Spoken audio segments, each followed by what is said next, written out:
বার্সেলোনার তরুণ প্রতিভা লামিনে ইয়ামালের প্রশংসায় পঞ্চমুখ ফুটবলের সর্বকালের সেরা তারকা লিওনেল মেসি। আর্জেন্টাইন কিংবদন্তি মনে করেন ইয়ামাল তাকে তার নিজের তরুণ বয়সের কথা মনে করিয়ে দেয়। মাত্র 17 বছর বয়সেই নজরকাড়া পারফরম্যান্স এবং রেকর্ড গড়তে থাকা এই তরুণকে নিজের উত্তরসূরি হিসেবে দেখছেন মেসি।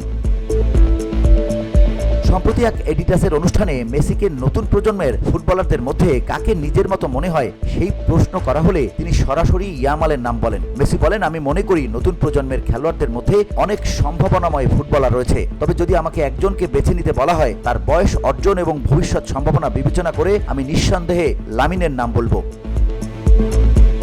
মেসি আরও বলেন, এটি অনেকাংশে তার নিজের উপর নির্ভর করছে, তবে ফুটবলে অনেকগুলো বিষয় একসঙ্গে কাজ করে। তবে সে এখনই দলের গুরুত্বপূর্ণ অংশ এবং তার সামনে বিশাল ভবিষ্যৎ অপেক্ষা করছে। তবে মেসির সঙ্গে তুলনাকে অন্যায্য বলে মনে করেন ইয়ামাল।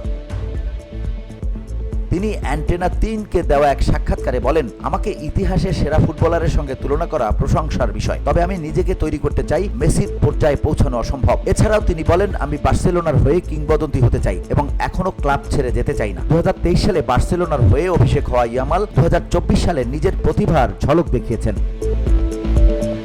স্পেনের হয়ে ইউরো জেতার পাশাপাশি তিনি টুর্নামেন্টের সেরা তরুণ খেলোয়াড়, টিম অব দ্য টুর্নামেন্টেও জায়গা করে নিয়েছেন। এছাড়া তিনি এবছর গোল্ডেন বয় এবং কোপা ট্রফি জিতেছেন, যেটি একসময় মেসির ঝুলিতেও ছিল।